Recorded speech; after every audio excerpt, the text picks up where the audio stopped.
Oi, tudo bom? Olá! Cá estou eu, mais uma vez. Vai a terceira semana seguida que aqui venho dizer-vos olá. É para não sentirem saudades minhas, mas prometo que para a semana vos dou aqui uma folga para não terem que ouvir a minha voz tantas vezes seguidas. Mas nada temo que isto não vai ser aqui um solilóquio meu.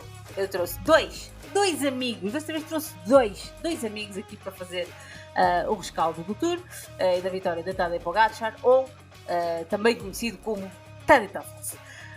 Eduardo, o meu grande amigo, o grande Eduardo, é um dos que me acompanha e tem-me acompanhado assim muitas vezes, temos estado aqui bastantes vezes nos últimos tempos, e hoje vamos ter aqui a oportunidade de falar aqui um bocadinho, de fazer aqui este rescaldo do Tour, que acabou, e sejam só aqui uma mini provocaçãozinha, acabou por não ser um desastre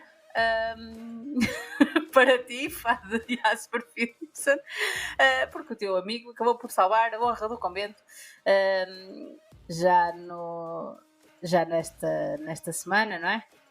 Portanto, acabas por fazer, tu Eduardo, como fã, fazer um balanço positivo deste Tour, assim muito rapidamente. Olá Paula, e olá também aos nossos patronos. Ai, esqueci-me que já não é patronos. É o hábito, malta, desculpa. Olá aos nossos queridos ouvintes. Isto foram 21 dias que parece que não acabavam, não é? Acho que é em primeiro lugar, foi um tour que, não tendo a piada que se calhar teve o de 2022-2023, acho que foi um excelente tour. É o resumo que eu faço na globalidade. Quanto ao Jasper, diria que depois de um início algo fraco, para não ir mais além, acho que fez as 3 vitórias coadunam-se com a sua valia. Não esquecer que tivemos um Bynum Girmay que, para mim, e volto a dizer e continuo a dizer, foi o melhor sprinter deste Tour, mas Alpecin, fruto de um foco que tinha no objetivo de levar mais que uma etapa neste Tour, acabou por limpar a imagem e fruto também de muito trabalho de Van der Poel, é verdade que não esteve bem noutros aspectos, mas Vamos falar sobre ele mais à frente. Esteve especificamente bem no lead-out novamente. E acho que o Jasper acabou por fazer um Tour que no final até só tem menos uma vitória do que de 2023, em que foi o grande dominador e menos uma cabeça. Não podia deixar escapar, não é? Não podia. Mas sim, acho que acabou por ser na mesma um Tour positivo para a Alpecin e para o Jasper Philipsen. Mas esperava mais deles noutras situações que se calhar vamos aí abordar mais à frente, mas sim, faço um balanço positivo. Não é? Daquilo que foi o Tour da Alpecin. Meu outro amigo, não vou fazer provocações, porque senão vou chorar com ele. Portanto, não vale a pena. Nuno, nosso amigo Roglic, pronto, foi o que foi. Mas isto também nos dá aqui clarividência e distanciamento para poder fazer aqui o rescaldo deste Tour, já sem lágrimas. Sim, já secaram as nossas lágrimas, embora nós também já estamos habituados, não é? Portanto, com o Roglic é muito isto, mas pronto, cá estaremos para a próxima oportunidade, já provavelmente na Vuelta, para voltarmos ao mesmo, mas sim, acho que nos dá aqui a clarividência para fazer aqui uma análise, embora aqui dos principais candidatos, embora tenha vencido o Pogačar, acho que estamos todos de acordo que no pódio que tivemos aqui no Tour, o balanço que eu faço de todos eles é um balanço positivo, portanto há aqui outras notas a tirarmos de algumas desilusões e alguns intermédios que eu assim os defino, nomeadamente aí o Disaster, mas daqui a pouco falo dele. Mas vamos lá ver o que é que se passou aqui e falar aqui destes craques, e já com um bocadinho aqui de nostalgia de ter terminado o Tour, mas também já estávamos um bocadinho cansados porque isto é muito intenso e voltou a ser um grande Tour, e no final de 3 semanas nós aqui que fazemos os podcasts diários também acusámos um bocadinho de desgaste, não são só os corredores. É verdade, também acusamos um bocadinho de desgaste e às vezes falta-nos se calhar esse distanciamento que eu falava aqui, porque no dia-a-dia, não é? Às vezes perde-se um bocadinho o foco da big picture, que é aquilo que queremos trazer então para este podcast, agora que o Tour terminou e há aqui muita coisa para analisar, não só do que aconteceu no próprio Tour, mas o que este Tour vai representar para o futuro de várias equipas, de vários corredores, nomeadamente do nosso João Almeida, que terminou num honroso quarto lugar, foi o primeiro dos humanos. Pozos para João Almeida, ele que foi o primeiro português a terminar no top 5 de todas as grandes voltas, e hoje, hoje, segunda-feira, dia a seguir a terminar o Tour, como habitualmente gravarmos, disse na chegada ao aeroporto, em declarações aos jornalistas, que espera ainda poder elevar ainda mais o nome de Portugal, portanto, boas coisas se esperam do nosso João Almeida. Um recap muito rápido daquilo que foram os vencedores de etapas desta última semana do Tour. Na etapa 16, a seguir ao dia de descanso, terça-feira, tivemos então a última oportunidade para os sprinters, vencida então por Jasper Philipsen, que fez então o hat-trick e igualou o Biniam Girmay no número de vitórias, mas já não foi a tempo de lhe roubar a camisola, e ainda bem, porque senão não tínhamos visto esta história acontecer, e nós gostamos de ver a história acontecer, e aquela bicicleta lindíssima que fizeram, kudos para a equipa também, por um merecidíssimo destaque que deram então à vitória de Biniam Girmay.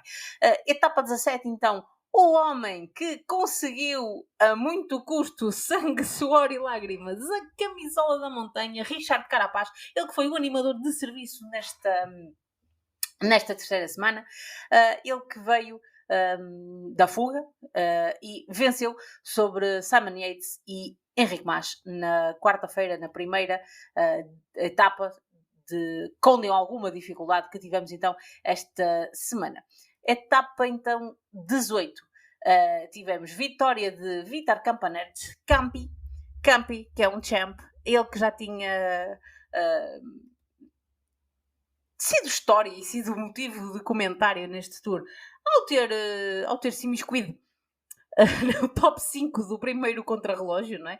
Em que tivemos Remco Evenepoel, Tadej Pogačar, Jonas Vingegaard, Primož Roglič e Vitor Campanert, mas fechou então com chave de ouro esta sua passagem pela Lotto Destiny, ele que está de saída da equipa, com uma belíssima vitória neste Tour, ele que depois deu uma das entrevistas mais sentidas e mais honestas do ciclismo, e que quem não viu, se tiver a oportunidade, que vá ver, porque vale efetivamente a pena ouvir as declarações de Vitor Campanert após desta vitória, então, na etapa 18. Etapa 19,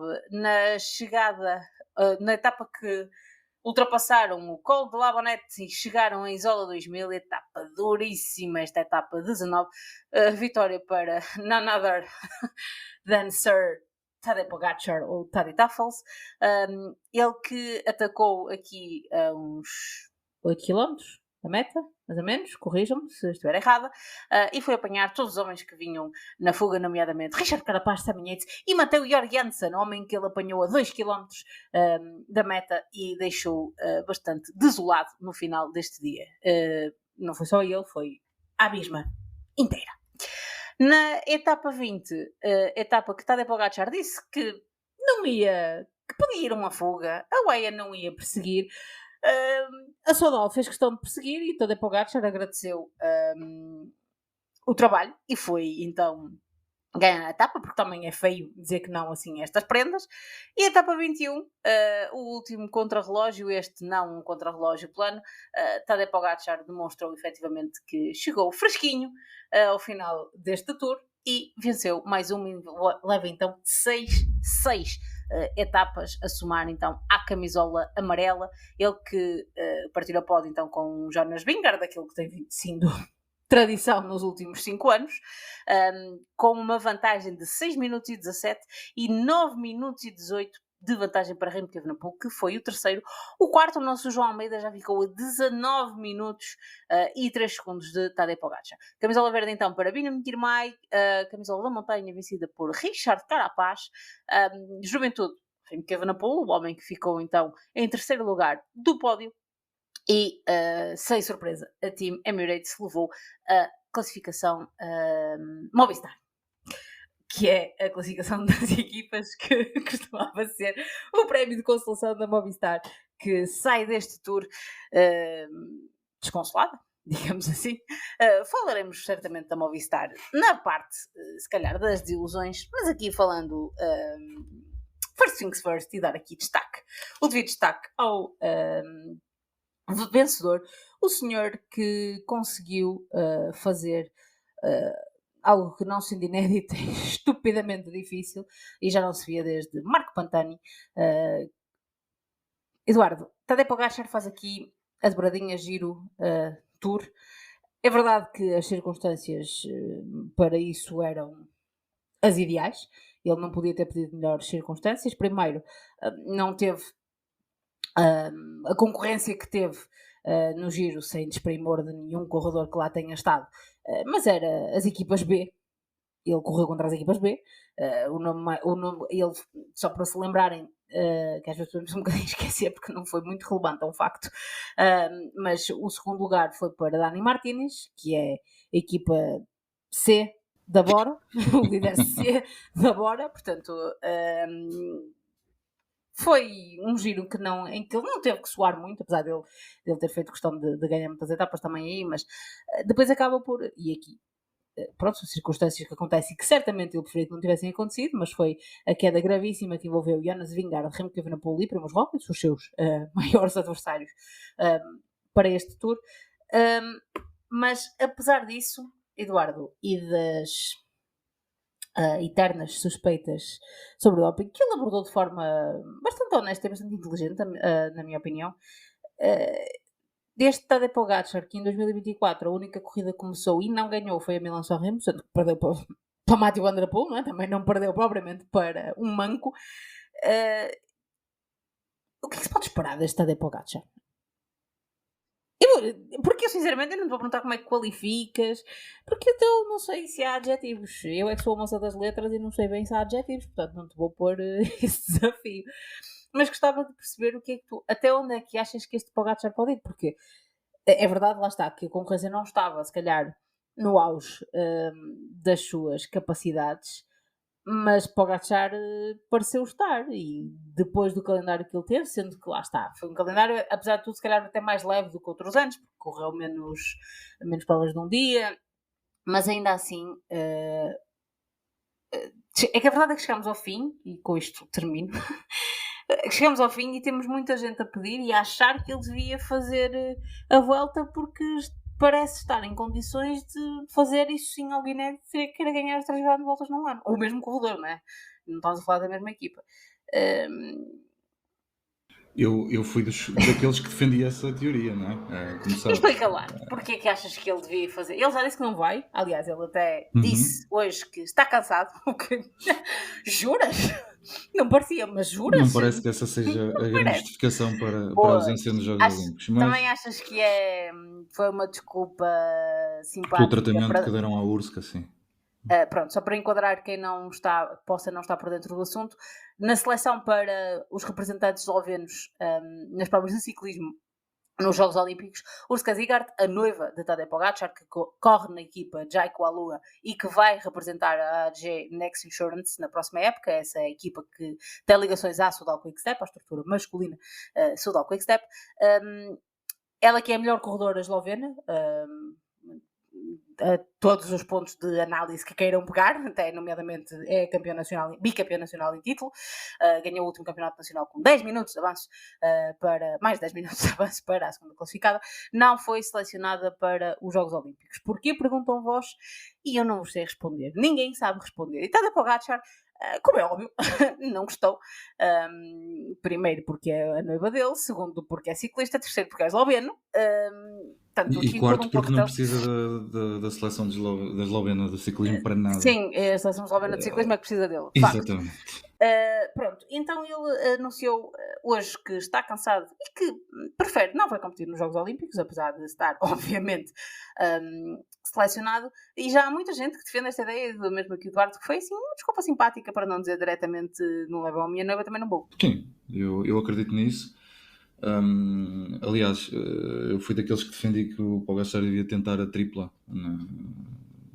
na Vuelta, porque esta superioridade é tão grande que me deixa, acho que, ideias legítimas de pensar que Ele Mas podia não chegar a achas que essa ele podia tripla. arrebentar? É que foi, efetivamente, acho que foi o Giannetti que disse que, porque pode ser demais. E eu olho para a época do Sepp Kuss e penso que se calhar é demais. Para o ano, mas este ano se calhar ainda não era. Não sei se me queres entender. Pois, é Mas certo, mas eles também não querem queimar, porque eu eles depois não compreendo têm mais isso. ninguém que seja capaz de ganhar o Mas turno, não é? obviamente que isto também é um bocadinho o coração a falar, no sentido em que acho que todos nós procuramos essas referências e isto seria um passo histórico no ciclismo, mas e não vamos estar aqui a ser também idiotas ao ponto de não colocar isso em cima da mesa. Era uma situação que ia levantar muitas e enormes suspeitas e já sabemos como é que isto funciona. Por Sim, já isso, estamos no ponto em que estamos, imagina. sim, assim está bem, ok, mas eu acreditava que era possível. Hum, Ganhar. Acreditavas mesmo que era Acredito que era possível possível ganhar? ganhar. Acredito que era possível ganhar. Acredito que era possível ganhar, mesmo. Mesmo. Paula, aquilo que nós vimos neste tour, isto não lembra a ninguém, porque repara nisto, falava-se neste tour como a reunião da constelação de estrelas, e elas de facto estiveram lá praticamente todas. Ok, Roglic teve um azar, mas vimos um Remco no seu melhor, e um Jonas que, apesar de eventuais problemas que trouxe da queda que teve, o azar que teve no País Basco, mas que cuja performance a Visma e ele próprio defenderam como a melhor de sempre. Ele disse que tinha os melhores números de sempre. Ele O que disse para isso nas mim, primeiras 2 semanas. Esta semana já não disse. sim, mas acaba por ser uma contradição, porque a determinada altura também diziam que, apesar de ter os melhores números da carreira, depois também diziam que não fez a melhor preparação para o Tour devido a essa grave queda. Eu fico aqui no meio da ponte, porque não sei ainda, não consegui interpretar claramente o que é que eles queriam disto. Eu acho que isto era tudo mind games, era tudo jogos mentais para mexer com o Pogačar, adiantou pouco, mas eu acho que aquilo que o Pogačar fez neste Tour, já depois de ter ganho um giro, é histórico. Estamos a falar de uma fase do ciclismo absolutamente diferente de 98, a última vez que isto aconteceu, e ganho por Pantani. E a grande conclusão que eu tiro deste Tour é que o Pogačar é definitivamente o melhor ciclista do mundo. Não funciona só para o Tour, como muitos que dominaram em anos já idos, não é? Há 20, 25 anos, o faziam porque concentravam a sua época exclusivamente no Tour, não existia qualquer outra prova, a não ser se calhar ali a Dauphiné ou a Volta à Suíça de preparação para o Tour, e tudo o resto era paisagem, não existia. Pogačar não, Pogačar, vamos ver o palmarés dele e acho que dá a resposta a todas as ideias que se possam tirar sobre aquilo que é a sua versatilidade e a sua forma de correr principalmente. E eu acho que ele vai juntando créditos aos poucos, e eu tenho consciência daquilo que vou dizer, mas acho que aos 25 ou 26 anos vai reservando o seu bilhete para um dia se sentar na mesma mesa do Eddy Merckx. Acredito nisso, acredito que se este domínio se mantiver, e eu próprio coloquei em causa aquilo que era o Pogačar enquanto voltista, não voltista no sentido lato da palavra, mas voltista no sentido de se impor novamente a Vingegaard no Tour, e nós sabemos que o Vingegaard é um ciclista que concentra mais a sua preparação exclusivamente no Tour e não é como Pogačar, e eu cheguei a colocar em causa nos últimos 2 anos aquilo que era Pogačar frente a Vingegaard no Tour. E independentemente das circunstâncias que levaram a este desenrolar este ano, eu acredito que Pogačar mostrou claramente a sua superioridade enquanto ciclista e que vai construir a sua história, e daqui a 10 anos, se calhar, vamos falar de 2 lendas inalcançáveis nesse Olimpo de ciclismo. Não. Concordas com esta análise? Não achas que se calhar, aqui fazer um bocadinho de advogado do diabo, não tirando de todo mérito a Pogačar, até porque é público que eu gosto mais de Pogačar do que de Vingegaard, mas não, se calhar não é um bocadinho... Aliás, não, a tática destes mind games que o Eduardo falava, não é? Esta tática de comunicação, digamos, não é digamos assim, é exatamente esta forma de comunicação da Visma não acaba por jogar um bocadinho contra a Vingegaard, porque repara, eles estavam com a narrativa de apesar de todos os melhores números de sempre, e depois levam um texto. Isto não acaba por jogar um bocadinho contra eles? Porque agora lá está, temos pessoas a dizer o Vingegaard é, se calhar nunca mais, não é? Um ciclista não está a nível do Pogačar, porque já só faz o Tour, não é? E eles já partiam um bocadinho atrás né, nesta questão de que ele só se foca no Tour. O Pogačar é muito mais completo, muito mais ativo durante a época e afins.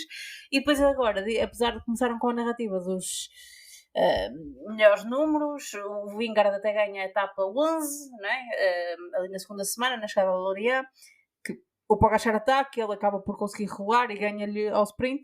Parecia que já não estava de volta, só que depois foi só de pouca dura. Sim, foi só mesmo nessa etapa. Foi o único momento em que vimos neste Tour o Vingegaard a bater o Pogačar e parecendo estar aquilo que vimos em 2022 e 2023, ou seja, até melhor do que o próprio Pogačar, embora não fosse uma etapa de alta montanha, ali era mais média montanha nesse dia, mas deu ali um bocadinho ares de 2022 e 2023. Eu acho que a Visma quis um bocadinho talvez tentar proteger o Vingegaard, pelo menos em face das declarações que o Vingegaard foi fazendo no final das etapas. O Vingegaard era logo o primeiro a dizer essa questão dos números, que tinha dado tudo, que sentia-se bem, e depois, no dia seguinte, logo de manhã, a partir da paragem de etapas, os responsáveis vinham um bocadinho corroborar esse discurso. Eu percebo que é estranho, estamos a dizer que o Vingegaard, que nós já vimos vencê-lo, vamos só falar do ano passado, com grande à vontade, face ao Pogačar, de forma espetacular. Fez quase na última semana o que fez o Pogačar nesta, do Tour, e estar a dizer que ele faz os melhores números, quando levou aqui, principalmente nesta última semana, um grande atesto. Pode parecer-se um bocado estranho, mas eu acho que foi o Pogačar que teve o melhor nível de sempre do Pogačar. Aquilo que nós tínhamos visto em Pogačar 2020, 2021, que perspectivávamos que ele ia ter este domínio e dizíamos que ele ainda era um jovem, que quando chegasse ao auge da sua carreira era um caso super sério, tem tudo para ser, que podia ser, e acho que já é, o ciclista mais completo que se calhar a nossa geração viu no ciclismo. E o Pogačar está a confirmar isso com os seus 26 anos, dá vontade de perguntar o que é que vai acontecer nos anos seguintes, só que também o ciclismo, e que o Tour também tem-nos mostrado que temos de ser um bocadinho ponderados. Basta recordar o Bernal, quando venceu, também parecia que ia ser o Bernal a dominar, depois foi o Pogačar que também parecia que limpava isto tudo seguidinho, e veio o Vingegaard, e depois já dava a sensação que o Vingegaard, com a alta montanha, que era melhor que o Pogačar, e principalmente nas subidas mais longas, conseguiria sempre bater o Pogačar, por mais que o Pogačar fosse melhor na média montanha, ou até numa outra etapa ali com um falso plano. É um momento, eu percebo, estamos todos empolgados. Eu neste momento não vou dizer que é o melhor da história, o melhor de sempre, mas se continuar assim, caminha para se juntar àqueles nomes que o Eduardo falou, nomeadamente o Eddy Merckx, que nós não vimos o Merckx, mas acho que é unânime dizer que o Merckx é o melhor de todos os tempos. É certo que vai precisar aqui de mais algumas vitórias no Tour, mas o que nós temos visto com a vitória no Giro, com esta vitória no Tour, e essencialmente o Eduardo falava naquela questão dele fazer várias provas, ao contrário de outros voltistas do passado que só se focavam no Tour, é a quantidade de dias que ele anda de camisola da liderança. Isso para mim é que é um dos grandes destaques. No Giro foi um dia, e todos falámos nisso, logo naquela primeira etapa em que ele não conseguiu vencer. Não, foram 20, faltou-lhe foi um dia. Faltou-lhe foi um dia, exatamente, só foi no primeiro dia que não conseguiu vencer, quando venceu o Jonathan Narvaez. E aqui no Tour, já não sei quantos foram, mas se calhar não foram assim muitos, que ele não teve de camisola da liderança. Portanto, e nós vinhamos... Acho que foram só... Foi o Bardet e o do Carapaz. Acho que foram 2 dias.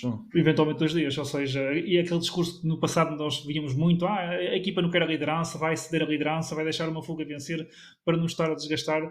Vemos que com o Pogačar ele não se importa muito com isso. Aliás, eu até acho que é mesmo uma das formas do Pogačar, se formos analisar todas as vitórias que ele teve nas grandes voltas, é sempre isso, é o Pogačar logo na primeira semana a cavar já uma diferença importante, tirando o Tour 2020 que ele vence ao Roglic, mas depois não tem qualquer problema em ter a liderança, ter a equipa a trabalhar e ser inclusivamente ele próprio a atacar e não estar à espera, como víamos muito no passado, que os segundos ou terceiros classificados atacassem para o líder depois responder. Tocaste aí num ponto que eu acho essencial e vou-te perguntar diretamente: que papel é que teve a equipa nesta vitória de Pogačar? Ou, pelo contrário, que a falta da equipa da Visma poderá ter tido também impacto? Não estou a dizer que o Jonas poderia ter ganho, mas calhar poderia ter perdido por menos. Sim, estamos, ainda podemos daqui a pouco ir às análises, já estamos todos de acordo. A Visma este ano chegava debilitada ao Tour e um balanço deste Tour dos corredores da Visma, até vou colocar um bocadinho de parte o Vingegaard, acho que é um balanço negativo. Talvez o Matteo Jorgensen tenha correspondido àquilo que nós já esperávamos e aos bons indícios que ele tem feito nesta temporada e que já tinha feito o ano passado da Movistar. Acho eu que não é surpresa para ninguém o Matteo Jorgensen estar-se a exibir este nível na Visma, mas o que temos visto desta temporada, é certo que grande parte é por quedas, mas faltou claramente também muita equipa aqui à Visma. Vimos naquela etapa em que a Visma foi na etapa do domingo, não deste último domingo de Contrarrelógio, no final da segunda semana, a Visma, e muito bem, tinha naquele dia efetivamente de tentar, se queriam ganhar o Tour, assumir a corrida e assumir aquela etapa, mas o que nós vimos foi um Laporte e um Thies Benoot e principalmente até um Wout van Aert muito longe da forma que lhes reconhecíamos, em que conseguiam controlar e gerir muito mais a corrida durante muitos mais quilómetros, que não conseguiram fazer. A falta clara de Sepp Kuss, também podemos ir à questão, a falta de Roglic e de um segundo líder.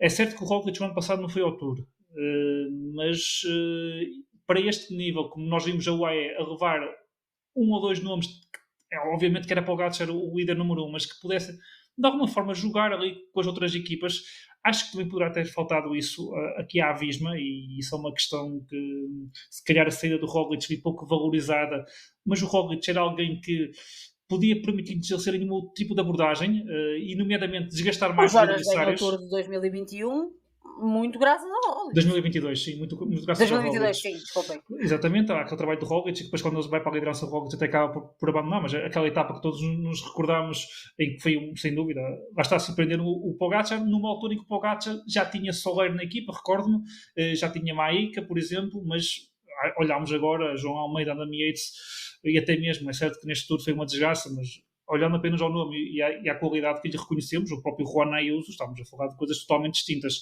E acho que é muito isso, ou seja, uma Visma que vinha debilitada e confirmou aqui as expectativas, muito abaixo do seu nível, e que faltou claramente ao Vingegaard, pelo menos nessa etapa que nós nos recordamos, em que o Vingegaard fica sozinho com o Pogačar a 10 km do fim, e como é óbvio, o Pogačar na liderança, foi na roda do Vingegaard, deixou-se desgastar, e estando muito bem, que também obviamente tinha preciso ter pernas, acho que nisso ninguém tem dúvidas que o Pogačar neste Tour estava com pernas, foi claramente atacou, e nesse dia acho que foi o melhor exemplo e da importância que eu acho que é preciso ter também, e acho que nisso o Pogačar já percebeu de uma equipa ao seu lado, e acho que a UAE esteve excelente, acho que também já, não querendo aqui voltar muito a bater no mesmo assunto, acho que só eventualmente o Juan Ayuso é que desiludiu um bocadinho aqui no trabalho de equipa por todos eles.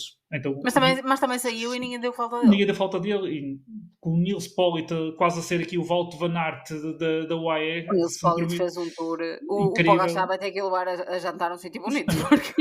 O próprio Marcos Soler, que nós por vezes reconhecíamos, é certo que a UAE sempre funciona bem quando o Pogačar está presente. Acho que temos todos noção disso, mas, por exemplo, às vezes reconhecíamos mesmo, é certo que era quando o Pogačar não estava presente, mas mesmo o próprio Marcos Soler, vi uma muito boa interação do Marcos Soler com o João Almeida e com o Adam Yates, e nós sabemos que o Soler também, fruto daqueles anos da Movistar, também tem assim um bocadinho fama de, não digo de bad boy, mas tirar o homem da Movistar, mas não tiras o Movistar do homem. Exatamente, portanto, e eles acabaram por estar muito bem.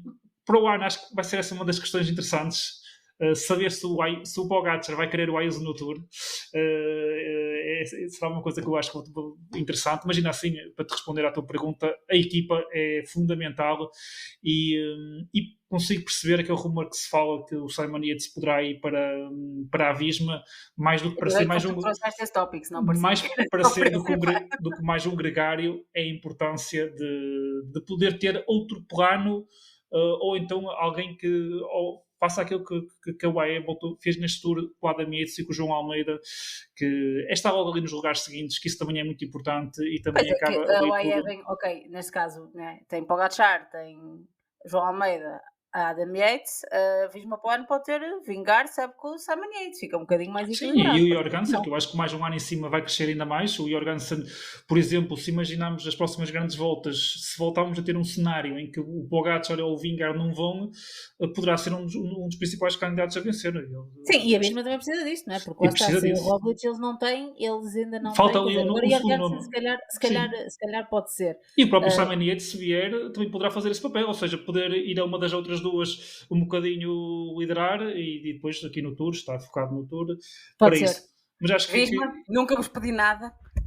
Simon Yates para ganhar o giro. Por favor, nós precisamos todos de ver isto. Pronto. Não, mas sim, acho que a equipa, e neste caso a UAE, até eu sou um grande crítico, embora tinha dito sempre que a UAE com o Pogacar sempre funcionou bem, exceto que o Pogacar é Pogacar, tem aquela qualidade, mas precisa de uma equipa. Mas esteve muito bem, não há absolutamente nada a apontar, tirando aquela etapa do Galibier com o Juan Ayuso.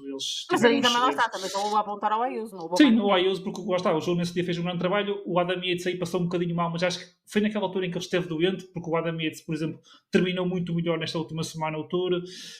Lá está, a equipa teve... E foi já numa das etapas para o Pogacar ganha, o Pogacar mandou-o atacar e ele, bem mandado, foi. Exatamente, naquela etapa no final da segunda semana, e eu recordo que tinha colocado aqui até algumas reservas, se não teria sido útil trazer o Bjerg para aqui, mas efetivamente tenho que reconhecer que acabou por não fazer falta e que esta equipa mais focada na montanha acabou por corresponder muito bem. Eduardo, eu vou pegar aqui naquilo que o Nuno disse e eu tenho que fazer esta pergunta, que é a questão sobre equipas, e falámos aqui da questão do Soler e da Movistarização. Eu vi um momento Movistar no Matteo Jorgensen na última etapa de montanha. Acho que todos estamos recordados, para quem não está recordado vou relembrar.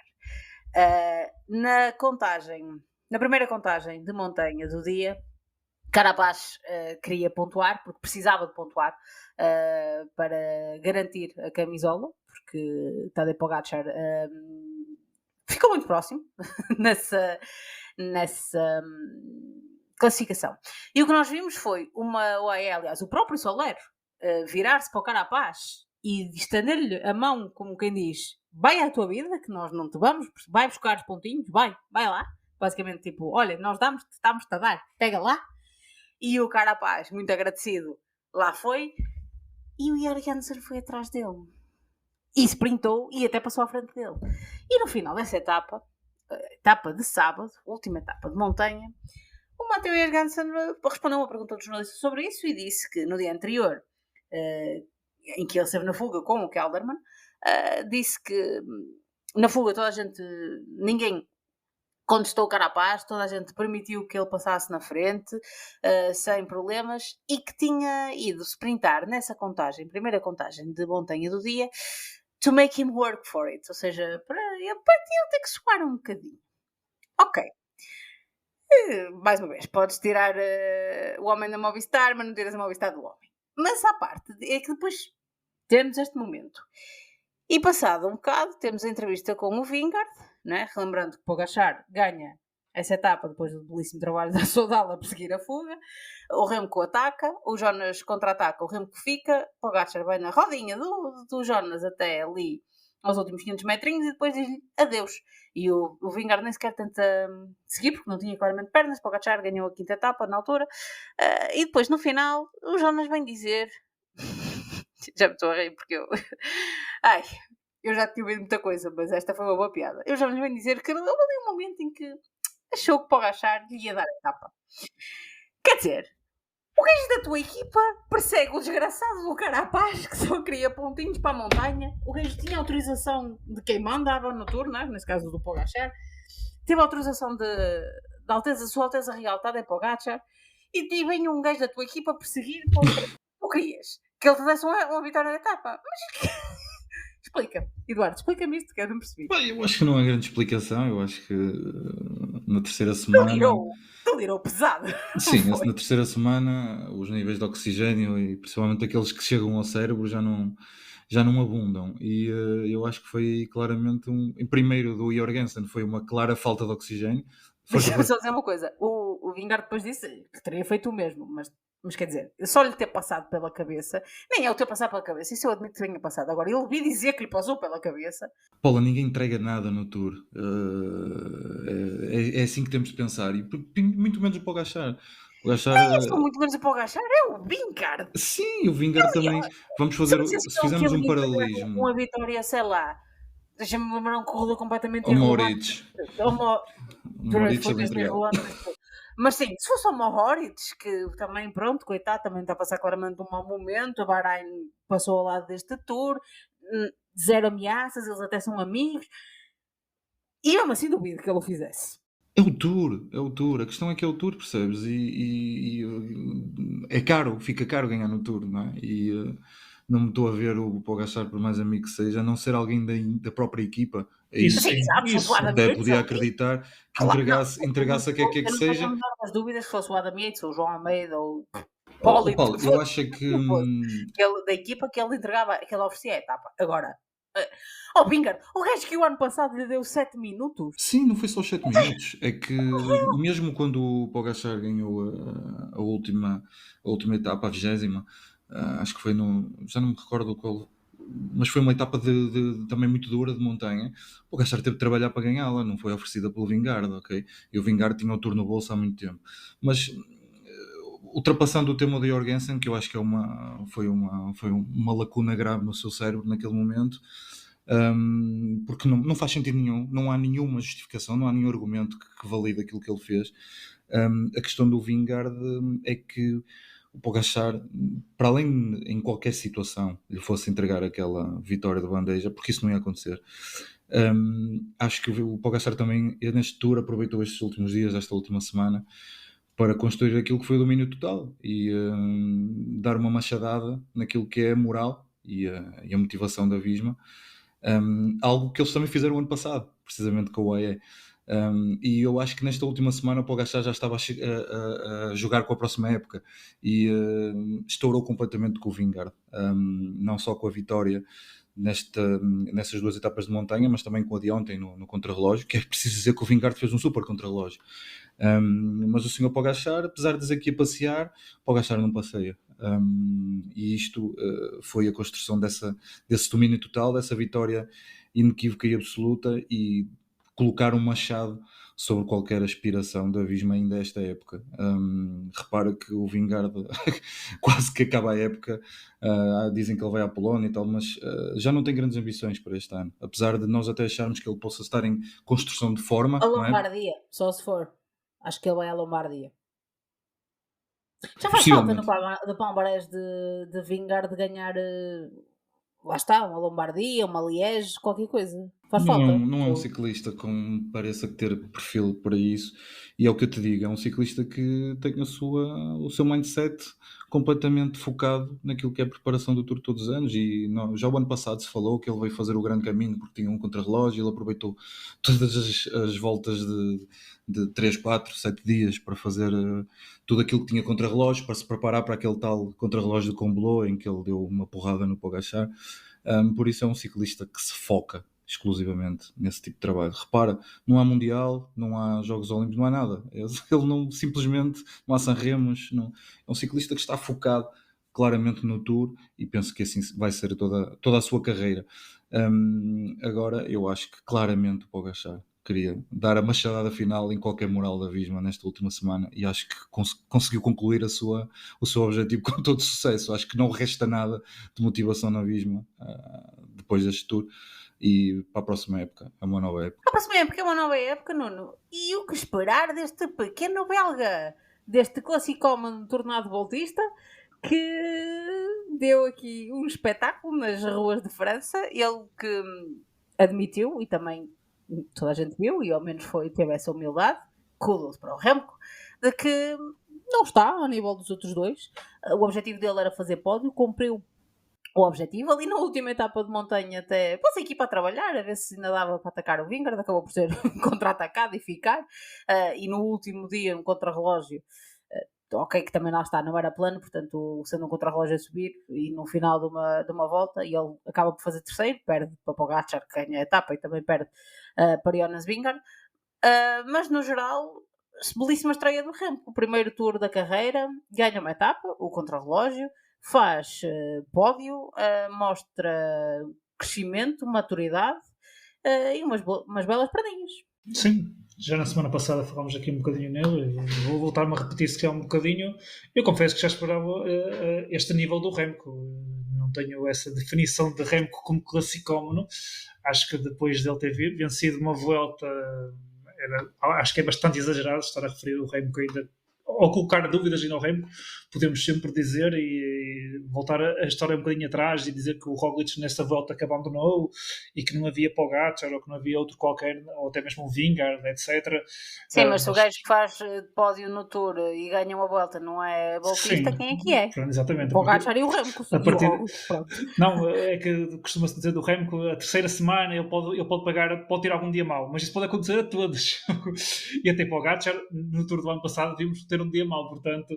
Aliás, até o Pogacar ontem também disse que, salvo ele, foi no Giro que teve um dia mau. No Giro teve um dia mau. O Pogacar exatamente, ele também é engraçado nas declarações que faz. Mas isso não ia dizer qual era a etapa, não é só, não iria analisar. Não é só o Vingegaard que é engraçado, é a fazer umas declarações. Mas esse é engraçado com ele próprio. O outro... Exatamente, pronto, exato. Opa, pronto, é falta de oxigênio. Exatamente, é falta de oxigênio. E ainda por cima, lá está, foi aquele perfurado no pulmão, o homem tem mais dificuldades. Exatamente, e às vezes mais vale tentar fazer uma graçola para não responder quase a uma pergunta do que outra coisa. Mas analisando aqui o Remco, acho que estamos todos de acordo, acho que é um balanço muito positivo do Remco. Eu não o colocava ao mesmo nível de favoritismo, nem perspectivava que ele conseguisse estar ao mesmo nível do Pogacar ou do Jonas Vingegaard. Imaginava sem problemas do Roglic, aqui uma luta mais entre ele e o Roglic, que eu acho que iria acontecer aqui pelo último lugar do pódio, caso o Roglic não tivesse abandonado. Mas o Remco portou-se bem nas etapas de montanha, acho que foi bastante inteligente, percebeu que era importante. Um pódio é um pódio no Tour, não é só dizer um terceiro ou um quarto lugar, não, é um pódio no Tour, é a grande volta mais importante. A primeira vez que lá foi? A primeira vez que lá foi, a camisola da juventude, e cada vez mais a camisola da juventude, vemos no Tour, quem vence da juventude ou vence simultaneamente a amarela, ou nos anos seguintes consegue vencer a amarela, portanto, e sem dúvida alguma também acho que cimenta aqui o seu patamar aqui de um dos grandes, daqueles magníficos que nós tanto aqui falámos. Nas etapas de montanha, inteligente, quando viu que não conseguia seguir o Vingegaard e o Pogacar, foi ao seu ritmo. Se nós analisarmos, ele muitas vezes, ele quase em todas as etapas da montanha, o Remco, com chegada em alto, acaba sozinho porque vai praticamente ao seu ritmo. Nem foi preciso propriamente ali na parte final mais o Landa ou assim, ele foi sozinho ao seu ritmo, não foi junto do Vingegaard ou do Pogacar, mas foi sozinho, foi ao seu ritmo, não se colou na roda de ninguém, ele ia defender um terceiro lugar. É certo que também depois olhamos aqui para a geral, percebemos que há uma grande diferença entre o terceiro e o quarto lugar em termos de tempo, mas ele foi nisso, acho que é um dos principais destaques que eu faço. Eu não tinha tanto essa questão de perceber se ele ia ter um dia mau e se ia acabar por ceder e perder aquilo bastante tempo num dia. A minha dúvida era mais saber como é que ele ia gerir estas etapas de montanha, e acho que os campeões e os vencedores de grandes voltas são assim. É para ganhar, tentam ganhar, quando veem que não conseguem ganhar ou quando se percebem que há um rival acima, colocam o seu ritmo e tentam minimizar as perdas e conseguir aqui sempre um bom lugar à geral. Fazer terceiro ou quarto é sempre melhor, na minha opinião, do que fazer um sétimo ou oitavo, que é quase aquele lugar que, para este tipo de ciclistas, já ninguém se vai lembrar no futuro, porque estamos habituados a vê-los vencer ou a fazer os primeiros lugares, que um sétimo ou oitavo lugar, que para outros corredores, ou para a grande maioria, seria prestigiante, para eles até depois... A qualidade que tem pode parecer um lugar menor, mas quanto ao Remco, terá que trabalhar aqui um bocadinho a montanha para, caso queira se aproximarem no futuro, discutir o Tour com o Vingegaard e com o Pogacar. E a Soudal, pode fazer esse trabalho? Ele terá que ficar na Soudal. Se depois no futuro tem contrato. Tem contrato. Eu sei que o contrato não vale nada, que a Red Bull pagou os 3 milhões e foi buscar o Roglic na temporada passada, que também tinha contrato. Mas eu acho que a Soudal... Obrigado por teres respondido. Mas eu acho que, honestamente, a Soudal, e acho que o Remco reconhece isso, que fez um esforço em transformar a equipa muito em torno de si. A Soudal deixou de ser a equipa que ia a estas voltas lutar pelos sprints e que tinha uma boa equipa. É certo que também... era necessário fazer aqui um novo ciclo na equipa, que já tinha alguns ciclistas experientes na questão das clásicas, mas a equipa transformou-se no Remco Evenepoel. Grande parte do seu orçamento hoje em dia é para pagar o ordenado do Remco Evenepoel, e este ano já conseguiu Landa. Não sei se no próximo ano vai conseguir juntar aqui mais alguém, e o próprio Jan Hirt, que também é um nome interessante, não está ao nível de um Landa, mas é um nome interessante, poderá ser um nome útil. Fez uma bela terceira semana. Exatamente. Conseguiu estar ao lado. Tenho o Van Wilder, que é um corredor que eu gosto. Eu acho que também tem potencial, e para este parece não se importar muito em ter este papel de quase gregário do Remco, embora seja praticamente da mesma geração. Eu acho que a aposta poderá ser, no caso do Remco, tentar evoluir na montanha. Aqui a equipa obviamente também tem que evoluir, estamos todos a acordo.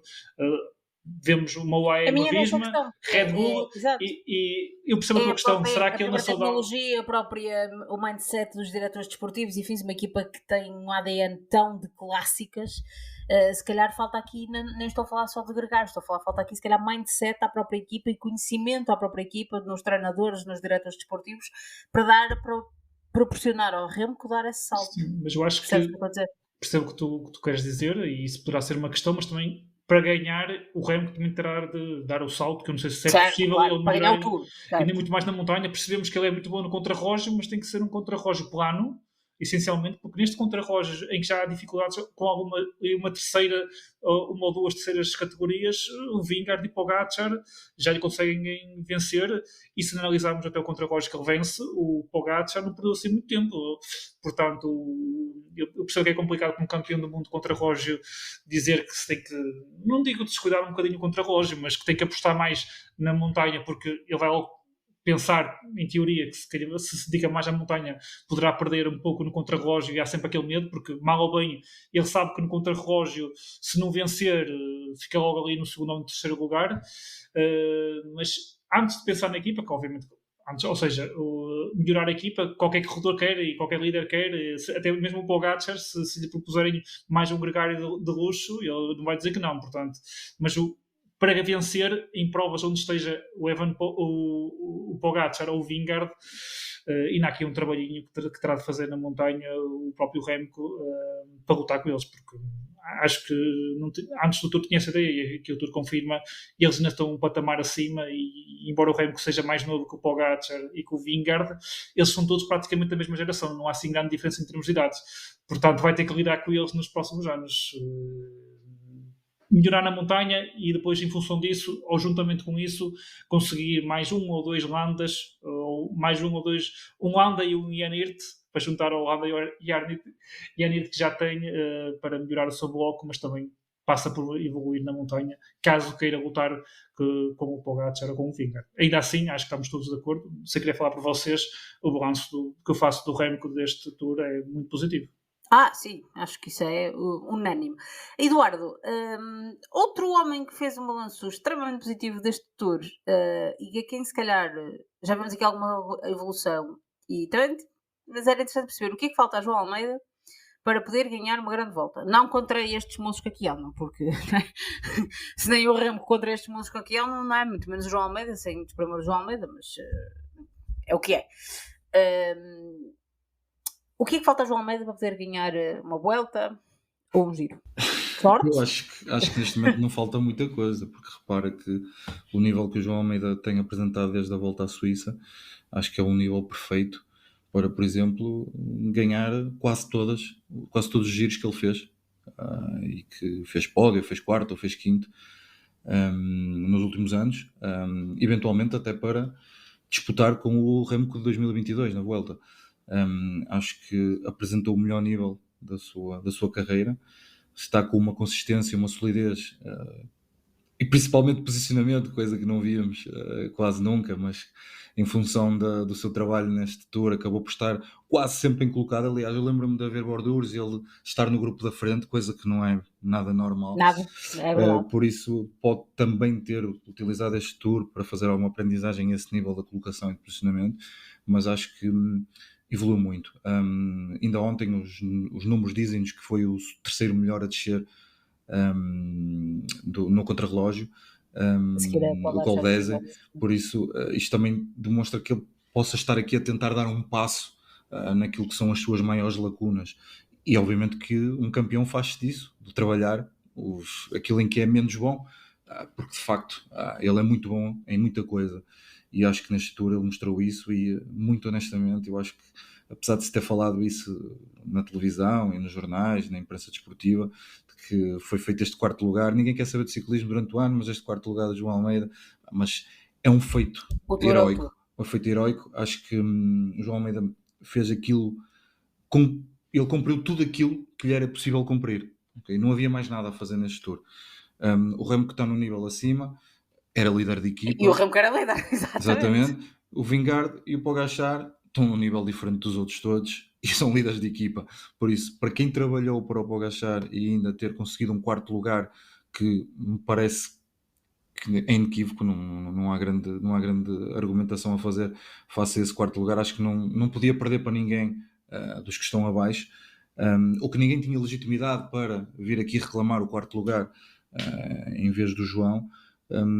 Eu acho que é para dizermos que é um resultado histórico, e eu disse isto num podcast diário ao falar com o Rui. Eu acho que este quarto lugar é um ponto muito importante na história do ciclismo português, e que mesmo que ele continue a fazer quartos lugares no Tour, nunca será de tirar valor a esse resultado, porque é de facto aquilo que é possível fazer neste momento. Não há mais nada para fazer pelo João num Tour. O quarto lugar é uma vitória para ele, temos de reconhecer isto. Se algum dia vai chegar a um nível melhor, que lhe possa permitir lutar por um pódio do Tour, não sei, também depende das variáveis de cada corrida e das épocas, etc. Agora, face àquilo que é o Giro e a Vuelta, eu acho que o João neste momento já tem um nível para disputar a sério uma corrida dessas e não apenas um pódio. Acho que este nível, por exemplo, podia-lhe ter dado a vitória o ano passado no Giro 2023. Apesar... os teus hot takes. Eu acho que sim. Acho que com o nível que ele apresentou naquela etapa que o Roglic ficou para trás, se calhar nem com a ajuda do Kuss as coisas tinham funcionado. Por isso acho que está no nível que o João precisa, e a partir daqui só pode evoluir, mas também tendo a consciência de que um nível acima disto já é um nível muito alto para um ciclista português, e que já estamos a falar aqui, se calhar... Não é para um ciclista português, é para um ciclista ponto. Já Sim, é mas... nível dos não humanos. Tendo em conta também a nossa tradição e saber que só há um acima disso, e noutros tempos, não é? O Joaquim Agostinho, se calhar devemos valorizar aquilo que ele está a fazer, e não começar a partir de agora a achar que um quarto lugar num Tour já não é suficiente, porque já o fez. Não podemos ver as coisas dessa forma. Acho que é absolutamente injusto fazermos essa comparação e estarmos aqui a estabelecer esse paralelismo. Este quarto lugar é histórico, e qualquer quarto lugar do João Almeida num Tour será sempre histórico. Muito bem, já destacamos aqui os senhores do pódio, já destacamos aqui alguns vencedores das camisolas das classificações secundárias, já falamos aqui de João Almeida, mas Nuno, há aqui mais alguns destaques pela positiva que tu queres fazer, não é? Vou dar aqui um minutinho para falares aqui dos teus outros destaques positivos que queres, para depois passarmos ao Eduardo fazer o mesmo, e depois os destaques pela negativa. Pela positiva, portanto, falando aqui da parte individual dos que não falámos, eu tinha aqui expectativa de perceber o que é que vinha aqui o Derek G fazer ao Tour. Tinha dúvidas, e falei nisso na antevisão, se ele viria aqui lutar por um top 10 ou se viria aqui lutar eventualmente por etapas e até, quiçá, a camisola da montanha, mas ele veio aqui mais focado, sem dúvida, aqui na questão daqui da classificação geral, e acho que aqui este nono lugar, se nos recordarmos daquele Derek G que na temporada passada fez aqueles segundos lugares no Giro de Itália, e percebemos que há aqui uma evolução. Confesso que não imaginava que de um ano para o outro eu conseguisse transformar e fazer já um top 10 no Tour de France, sou muito honesto, mas ainda assim é certo que não conseguiu estar muito tempo, quase com praticamente ninguém, junto do Pogacar, do Vingegaard, do Remco, e até eventualmente uma vez ou outra do Almeida, mas ainda assim acho que tem que ser aqui um balanço extremamente positivo para o Derek G. Eu tinha dúvidas, e acho que não sei se... Mas toda a gente tinha, mesmo depois do terceiro lugar no Dauphiné, já no Dauphiné achámos que era... Sim, já um bocadinho demais, e... Já era demais, então imagina um top 10 no Tour, não é? Sim, portanto, vamos ver qual é que poderá ser a sua evolução para o futuro, e perceber se eventualmente é, como acontece por vezes, estes corredores fazem assim um resultado interessante, mas depois nunca mais voltam a confirmar estas expectativas que deixam. Mas acho que poderá ser aqui um ciclista bastante interessante para poder evoluir e, quiçá, no futuro lutar por um top 5, um pódio numa grande volta, não necessariamente aqui no Tour. Depois acho que é Mikel Landa. Eu estive aqui no primeiro episódio desta temporada, ainda quando tínhamos a denominação do PCMcast, com o Eduardo, e ele disse que o Landa ia ser uma daquelas contratações falhadas do ano, e está-se a revelar tudo exatamente o contrário. Não há muito a dizer. O Landa, sempre que esteve ao lado do Remco nas provas antes do Tour, esteve muito bem, nunca se descuidou a trabalhar, nunca teve aqueles momentos Landa que lhe reconhecemos e que lhe valeram aquela religião incrível que é o landismo. Mais uma vez... Não, eu acho, desculpa interromper-te, mas eu acho que é importante ressalvar isto. É que ele no dia anterior, ou seja, depois da etapa de sexta-feira, ele disse que, caso o Remco não precisasse dele, que queria tentar atacar o quarto lugar do João Almeida. E a verdade é que o Remco quis que a equipa trabalhasse porque quis apostar para ver se eventualmente uns dias maus do Jonas ainda pudesse atacar o segundo. E o Landa respeitou. O Landa não atacou. O Landa fez aquilo que o líder lhe mandou. Remco Evenepoel domesticou Landa. Acho que é muito importante dizer isto. Sim, e acho que esse um dos destaques. Imaginar o Landa a fazer quinto lugar não estava claramente aqui no meu bingo aqui para o Tour de 2024. Imaginava em função desta temporada que ele pudesse ter aqui um papel importante. Imaginar assim, vemos o Landa praticamente para o Remco foi um bocadinho como o Almeida e o Yates para o Pogacar. Portanto, confesso que não esperava ver o Landa a este nível, mesmo depois da boa temporada que tem estado a fazer. Surpreendeu-me. E para terminar, obviamente já falámos nisto aqui no podcast diário e também aqui no podcast semanal. Obviamente Mark Cavendish pelo recorde, o Girmay, não sei se vamos falar dele mais à frente, mas obviamente 3 vitórias e a camisola dos pontos não era nada expectável antes do Tour para mim. E depois, nem para ele, quanto mais para ti. Pois, acho que para ninguém, mas eu não gosto de ser mauzinho, pode sempre aparecer alguém que diga eu esperava. Não. Eu até estou a dizer isto porque ele próprio disse que o sonho dele era ganhar uma etapa. Sim, ganhar uma etapa já estaria bom.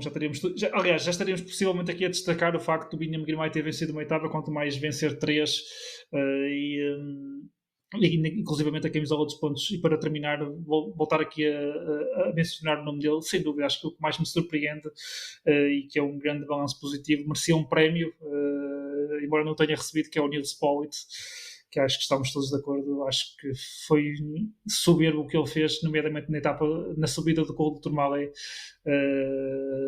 Fica registado como uma das grandes memórias de gregários que nós temos e que por vezes vamos guardando, como no passado é o gregário do luxo, gregário do luxo.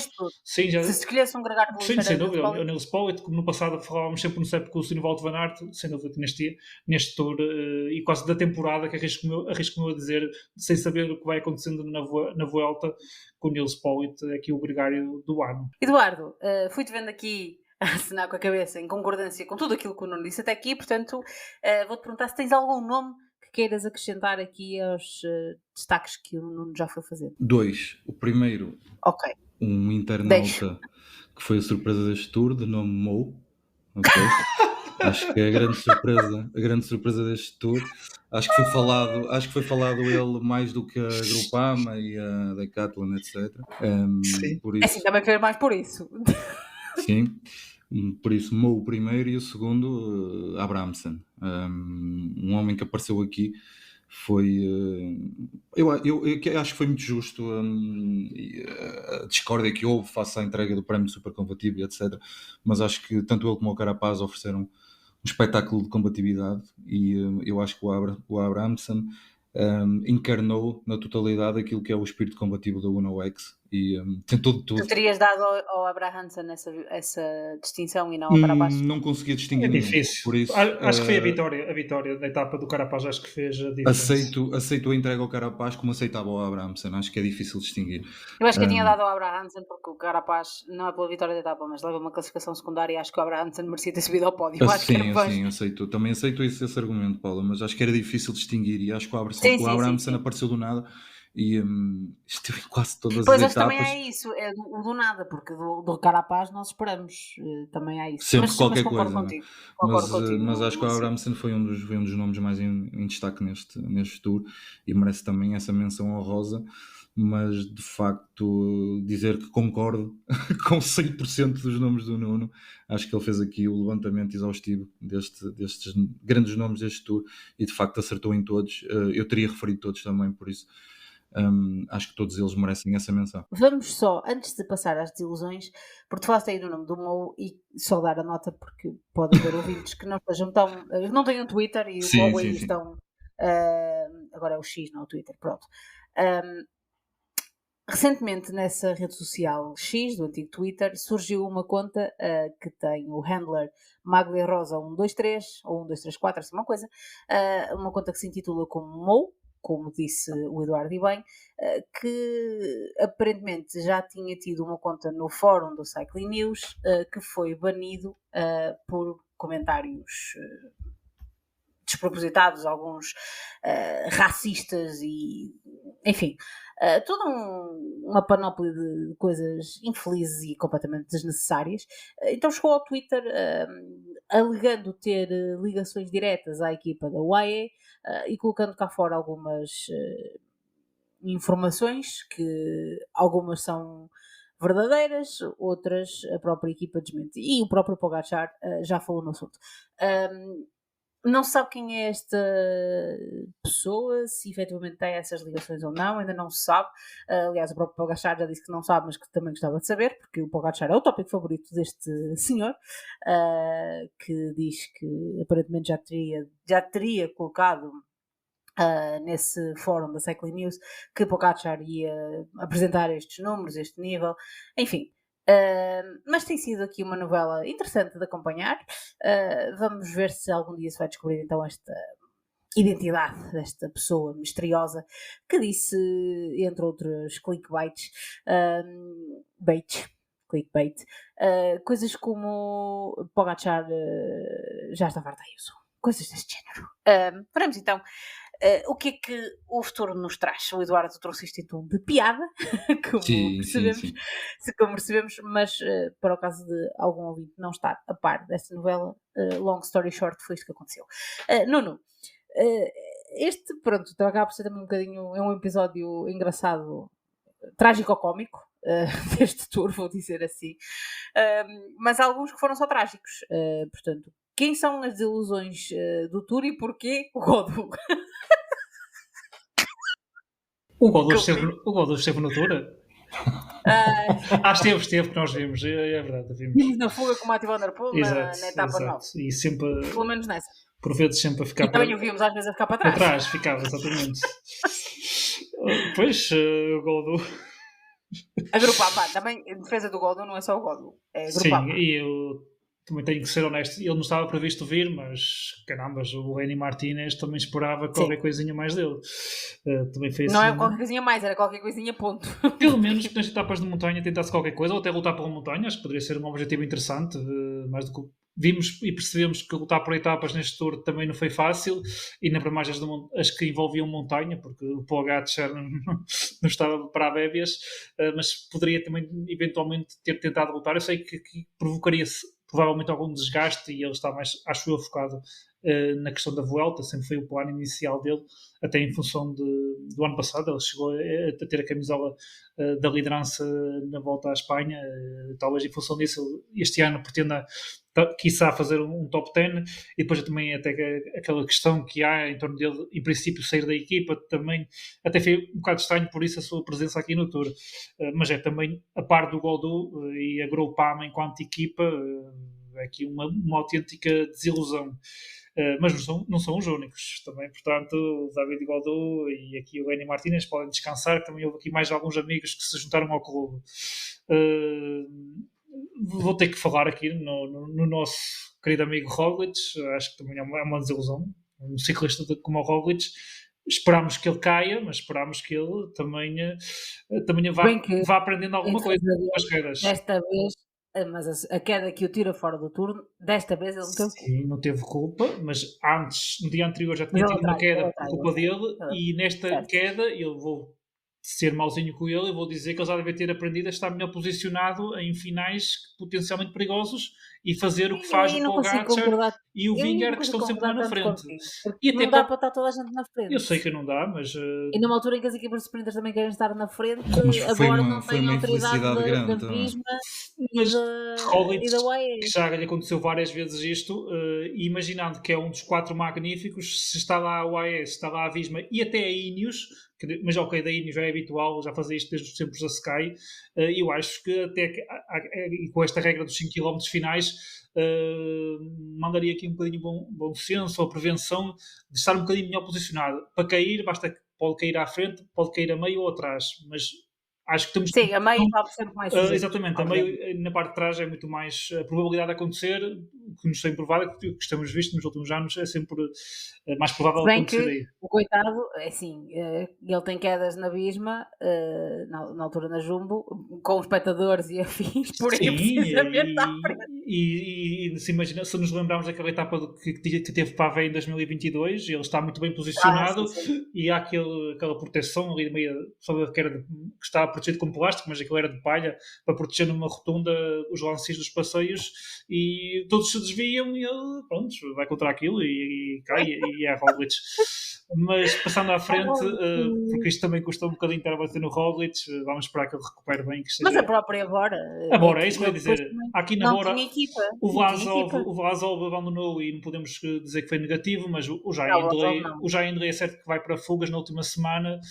Mas vai para fugas na última semana porque o Roglic estava no exatamente, porque foi um bocadinho o desespero da equipa que nós percebemos, que eles foram para as fugas para tentar sacar uma etapa para que este giro não fosse totalmente negativo. Ainda para mais, era a primeira prova como Red Bull, havia aqui alguma expectativa, e acredito, principalmente para a própria Red Bull, para os sponsors. Nós estamos habituados a ver a Red Bull no futebol, na Fórmula 1, etc., motociclismo, e eles estão sempre, se não estão a lutar pelas vitórias, já não lá perto.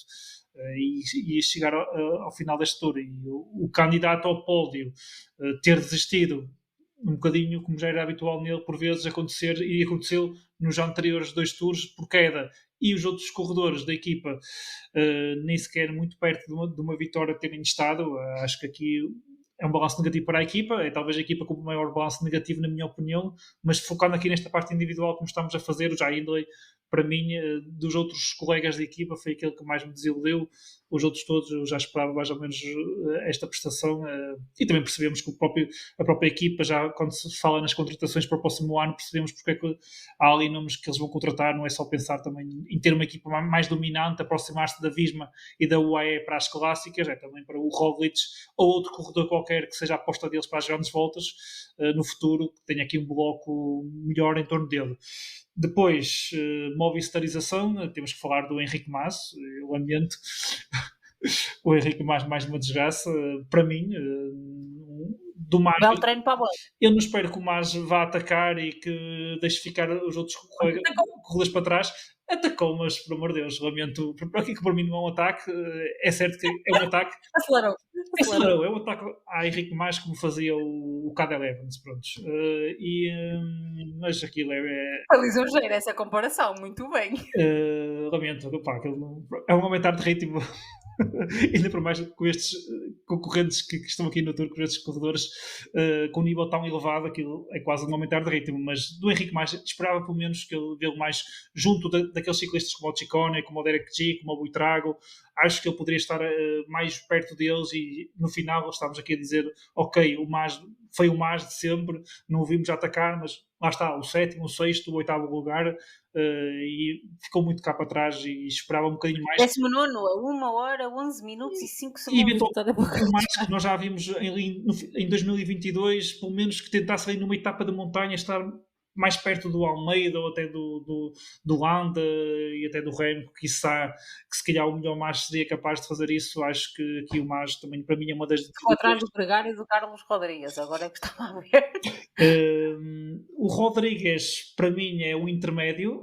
Não vou dizer que é desilusão, mas que esperava também um bocadinho mais do Rodrigues, confesso. Também não teve equipa. Sim, é outro que também não teve equipa. Sim, quando ele começou a fraquejar, já não havia ninguém para lhe valer. Sim, o Mainhas também, que teve aqui como também é um destaque negativo. Depois vou aqui um bocadinho ao sprint. Eu tenho que ir o Fábio Jacobsen. É certo que tem tido alguns problemas, mas também as imagens que vimos do Jacobsen nunca foi ele a tentar sprintar, foi sempre ele a ficar para trás e ele sempre naquele limite nas etapas para fechar. Muito longe daquele do Jacobsen de 2022. Também esperava pelo menos que ele tentasse lutar por um sprint que seja, mas nem isso ele foi capaz de fazer, e acho que é um dos destaques. Não esperava vê-lo vencer, confesso, mas ali olhámos e vemos o que fez, por exemplo, o Pascal Ackermann, que fez ali 2 ou 3 terceiros lugares. Ok, não venceu, não esperava que ele fosse vencer, mas fez ali um lugar interessante e tentou lutar pela... Apareceu nas imagens. O Moritz, para mim, e com uma etapa de Sterrato, prontos... Esse toda, e disse que também houve muitos problemas de doenças e afins. Covid, e também acho que eles tiveram uma questão alimentar. Foi uma daquelas equipas que também teve uma questão alimentar qualquer, acredito, mas o Moritz tinha aqui um perfil, não era só essa etapa, Naquelas umas etapas, sim. tinha aqui umas etapas que é claramente a cara do Moritz, e vimos o Moritz muito, muito discreto. E para terminar, e também para deixar alguma coisa para o Eduardo, os meus dois queridos amigos, eu fico um bocadinho desiludido com eles, com o Van der Poel e com o Van Aert. O Van der Poel chegou ali a estar muito bem ali em duas ofertas para o Jasper Philipsen, como na temporada passada já tinha feito. Eu acho que ele está mais em preparação claramente para os Jogos Olímpicos, mas esperava que ele pelo menos uma outra etapa também conseguisse fazer um daqueles arranques ou estar na fuga e depois conseguir vencer. Acho que nem isso, ele praticamente nem tentou. Se tentou foi uma outra vez, mas sinceramente até acho que foi muito discreto. E quanto ao Wout, faz Que eu não queria ver. eu não queria vir e não estava previsto vir. Ele vem porque depois teve aquela queda na clássica através de Flandres que o impossibilitou de fazer as clássicas, impossibilitou de ir ao Giro.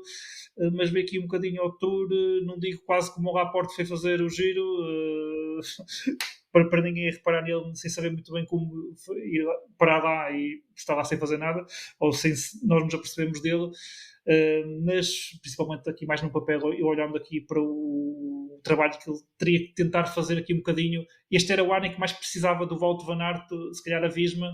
É certo que as condições em que ele chegava não eram as ideais, mas o Wout não esteve ao nível. Eu vou passar para o Eduardo e vou pegar daquilo que acabaste de dizer e vi que ele estava aqui a abanar a cabeça, não é? A concordar, e eu vou pôr a questão nestes termos. Estamos a ser um bocado injustos com o Wout van Aert e eu vou explicar porquê. Além daquilo que eu não estava a referir, da preparação, enfim, mas pondo isso de lado, a verdade é que o Wout van Aert tentou ganhar etapas ao sprint. E há pelo menos uma em que, se não tivesse sido fechado por um determinado ciclista, se calhar tinha ganho. E se calhar e se ele tinha ganho essa etapa, toda a nossa perspectiva sobre o Tour do Wout van Aert tinha sido diferente. Não sei. A minha, O que achas, Eduardo? particularmente, não se alterava com a vitória de etapa, porque Opa, não sejas assim. concordo muito com o Nuno quando ele diz que em termos globais, em termos da equipa, ok, coletivo. Não, mas o aqui Van Aert- estávamos a falar da questão da individual. Eu sei, mas eu acho que não se pode Mas eu vejo que não faz a dissociar, preparação- não se pode a preparação dissociar o que Van quer. Aert do esforço da Visma para ganhar a camisola amarela no Tour. Acho que E ele no caso foi um ciclista fundamental nos últimos 2 anos e não assumiu esse papel aqui. Ok, não teve a participação que devia, eu aí até percebo, mas Van Aert é Van Aert. E nós, quando vemos Van Mas tu Aert, achas que uma vitória da etapa, eu não estou a dizer que fazia dele um tour incrível e positivo, mas tinha que o tirar dos destaques negativos, não? sim, Não, a etapa no tour não é, porra. eventualmente Não foram assim tantos que ganharam. tirava dos destaques negativos.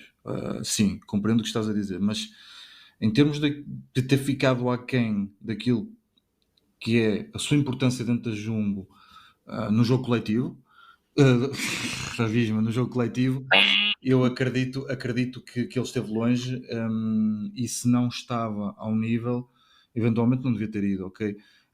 Concordo muito Mas com ele o não Nuno. queria, a equipa obrigou em defesa dele. Eu não estou a criticar ele nesse aspecto, aí concordo obviamente aí discordo da opção da equipa em tê-lo elevado, porque ele não acrescentou aquilo que a equipa precisava em termos coletivos. Repara que O problema é que a equipa também não tinha ninguém para ir fazer aquele papel, e esse é o problema. mas, Não por se exemplo, levou ninguém, levou um Bart Lehmann que se portou muito bem, um ciclista que se calhar também, aliás, não estava nas cogitações da equipa para este Tour e que chegou lá e trabalhou muito bem. Se calhar mais valia levar um ciclista com esse perfil do que propriamente o Van Aert, porque sem nível o Van Aert fica neste, sei lá o que é, fica aqui no meio, não é? Sem saber bem aquilo que é, se é carne, se é peixe, e não me parece que o Van Aert a disputar sprints fosse aquilo que a Visma precisava neste Tour. Por isso, acaba por ser uma desilusão por aí. Mas acho que maior desilusão ainda é Mathieu Van Der Poel. Acho que aí comparar um e outro, porque não só porque não foi capaz de fazer mais nada do que guiar Jasper Philipsen em 2 vitórias. Ok, são 2 vitórias, mas não são dele, são do Jasper Philipsen. Mas todas aquelas etapas que tinham um perfil adequado com o Mathieu Van Der Poel, nada. ok? Não vimos nada. Ainda veio criticar a organização, que não faz um tipo de trajeto que vá ao Era encontro isso que onde eu queria chegar. E As coisas não obrigada são por ter assim, sido não é? tu a introduzir este tema. Eu tenho, e esta aos dois, vou deixar a ti responder primeiro, mas depois também quero ouvir a opinião do Nuno. Matthew Van Der Poel. Disseste aí umas coisas interessantes. A primeira, as vitórias são dos Jasper, não são dele. O que é verdade. Que é verdade. Quem a vitória é atribuída ao Jasper Philipsen, por muito bom trabalho que ele faça, e fez. A vitória fica no palmarés do Philipsen e não do Matthew Van Der Poel. E essas declarações que ele veio fazer, que para quem não viu, basicamente Matthew Van Der Poel veio chorar, dizer que se é para isto que não bem, se é para isto não banho, Epá, mas pá, ninguém não banho. obrigou a ir. Eu sou diva, bom, não banho. Queixou-se alegadamente, disse ele, não haver etapas em número suficiente com um tipo de perfil para um estilo corredor, que ele é mais um puncher. Eu acho que ele esteve a dormir nas primeiras 2 etapas e na etapa do Sterrato, por exemplo, e isso 3. E aí vão 3. E se calhar Concordo em mais absoluto contigo, Paulo. que podia ter feito qualquer coisa. E também me pareceu, não sei o que é que vocês acham, que até fica um bocado mal até o timing daquelas declarações, porque eu ouvi aquilo, a minha primeira reação, posso estar assim injusta como a Matthew Van Der Poel, mas foi, este gajo não gosta de trabalhar para ninguém. Claramente está-lhe a fazer sombra o facto de ser o Jasper Philipsen a acumular vitórias e não ele. Quer dizer, porque ele diz, se é para isto, se não há etapas que eu possa ganhar, então não venham. Mas então as vitórias da equipa não importam? Não sei. Foi a impressão que me deu. Posso estar a ser, mais uma vez, posso estar a ser injusta com o Matthew Van Der Poel, mas eu ouvi Olha, e foi aquilo eu que eu confesso, pensei. Paulo, que ainda não tinha feito a leitura por esse, por esse prisma de que de facto a equipa ganhou 3, não é? E que Pois é, mas é porque o discurso dele foi mesmo, não há etapas para eu ganhar. Então, mas há etapas para os teus colegas de equipa ganharem e eles estão a ganhar. E vamos ser Isto é honestos, que me fez em termos confusão. coletivos ele fez um grande trabalho. Isso não podemos negar. Agora, Sim, pá, não me sim, digam que sim. ele não teve etapas à sua medida para ganhar neste tour, porque isso não é verdade. Não é verdade. Ele é que não me parece estar em forma para ganhar, mas isso são Exatamente, outros ele tem 500. sido uma sombra daquilo que é o verdadeiro Van Der Poel. Isso não quer dizer que não chegue agora aos Jogos Olímpicos ou ao Mundial e limpa aquilo. Possivelmente até pode acontecer. Agora, Sim, nós já vimos esta história esta mesma época, não é? Que ele era uma exatamente. sombra, E parecia chega a que não ia dar Sanremo nada e chegou a Sanremo, ganhou, depois fácil. foi a Roubaix, ganhou. A questão é que no Tour ele não foi o Van Der Poel e acho que isso não é pelo traçado ser mais adequado às suas características ou não, porque ele teve etapas para o fazer. Ok, não teve 10, não teve 8, não teve 6, eu concordo com ele. Agora, em 3, nem Mas tem que ter, sequer... a questão é, ele tem que ter. Tem que ter. Eu acho que tem que ter. Não, tem. Achas que deve haver mais etapas para. Não. E não, nesse aspecto não. Então, quer dizer, então fazíamos só etapas de sprints, porque senão os sprinters não vão lá. Não havia alta montanha, eles não passavam as dificuldades que passam para depois ganhar no dia a seguir. Não é assim. Agora, o Van Der Poel teve hipóteses para ganhar, teve etapas à sua medida, só que não estava bem posicionado e quando tentou, não tentou na fuga Sim, a certa. etapa do Sterrato então é. E mesmo as 2 primeiras em Itália, acho que eram perfeitamente ao nível dele, nem sequer tentou. Ele tentou no Sterrato, acho que nem tentou. Ele esteve sempre Sim, bem mas lá está, colocado, quando mas saiu não há foi pernas, tarde. já foi tarde. não há Sim. pernas. Eu acho que é isso. Eu acho que ele teve o primeiro pico de forma ali para as clássicas, vence Flandres e vence Roubaix, e acho que vai ter agora o pico de E a forma. Milan Sanremo? Não, o Milan Sanremo quem venceu foi o Jasper Philipsen. E eu acho que ele agora vai ter aqui a questão para os Jogos Olímpicos e para os Mundiais. Acho que o Van Aert, quando foi. Não, mas espera, Nuno, foi o Philipsen, mas mais uma vez com um grande trabalho do Van Der Poel. Não, mas foi o ataque de Pogacar e Van Aert, vem a descer juntamente com Pidcock, se não me engano, que junta-se a eles, mas depois agrupa-se tudo no final, ali um grupo de cerca de 10. O Matthew Van Der Poel veio para a frente desse grupo trabalhar para o sprint de final do Jasper Philipsen. O Van Der Poel tinha vencido no ano anterior. Mas eu acho que vai se focar ali mais para os mundiais e para os Jogos Olímpicos já e para os mundiais, está a apontar aí o seu pico de forma, na minha opinião. Embora, eu acho que na etapa do Sterrato ele ainda tentou Eu acho que ele nunca soube ver o momento em que deveria sair naquela etapa. Ele esteve sempre praticamente Mas relativamente. isso a culpa é dele, não é, Sim. não é da organização. Não é da organização, é dele e lá está. Eu acho que ele também não tinha pernas. Eu acho que ele próprio também sabia, porque o Van der Poel informa confiante, o Van der Poel tinha atacado, tinha ido.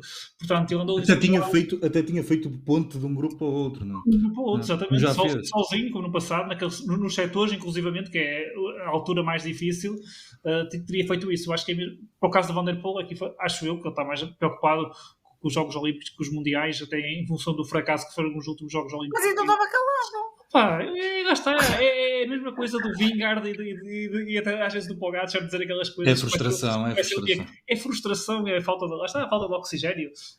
É o que nós descobrimos neste tour também, para além da questão do Mouk, que eles já não ia dar nos gases, não é? Também as equipas.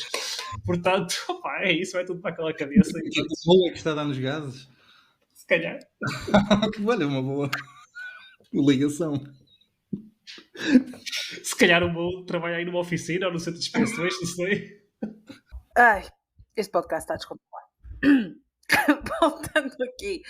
Voltando à vaca fria. Estas declarações de Mathieu Van der Poel que estamos aqui a discutir levantaram aqui algumas coisas interessantes. Em defesa de Mathieu Van der Poel não foi o único a falar, quer dizer, foi o único no pelotão, mas não foi o único do mundo do ciclismo a falar nisso, que foi nas etapas ao sprint que aparentemente foram demasiado secantes e foram uma desilusão para a organização. Foi o homem que desenhou o traçado do Tour que veio dizer que as etapas ao sprint foram uma desilusão, estava muito desiludido com aquelas etapas e que ia haver mudanças no Tour. Oh, não parece um bocado exagerado estas declarações. Quer dizer, o gajo faz o perfil que faz. As equipas olham para o perfil e pensam, olha, boas oportunidades para sprints, vamos levar sprinters. Quase todas as equipas trazem sprinters. Ele depois cria o quê? Muitas fugas. E a minha segunda questão é, e também de quem foi a ideia genial de pôr etapas ao sprint após dias de descanso? Normalmente eles põem montanhas ou contrarrelógios ou fins. E eles decidiram pôr para permitir aos ciclistas fazer um segundo dia de descanso. Quer dizer, não sei se a culpa é bem do pelotão, se não é mais deles. Sim, eu acho que agora aqui a questão que as organizações tentam centrar mais nos fins de semana a questão das etapas da montanha, por ser em teoria aqueles dias em que as pessoas estão mais em casa e têm mais oportunidade de se deslocarem à estrada, em primeiro lugar, mas também até em termos de questão de direitos televisivos, de poder ver e até em números de audiência. Desde logo acho que é uma questão a colocar-se. Mas depois eu acho que o Tour está neste momento, o Tour está para o ciclismo como a Champions League está para o futebol. É aquela competição que todos querem estar e os sprinters vêm aqui ao Tour e no passado, se calhar víamos, ok, ganho uma, ganho duas, depois quero manter a camisola verde e já ficavam satisfeitos, até em função muito de recordes, porque eles veem o Cavendish fazer o recorde e imaginam, então eu também gostava de ser um dia a fazer isto que o Cavendish fez. E acho que há até por este ciclismo super também ofensivo que nós temos nos homens da geral, dos Pogacars, dos Vingards, dos Remcos, etc.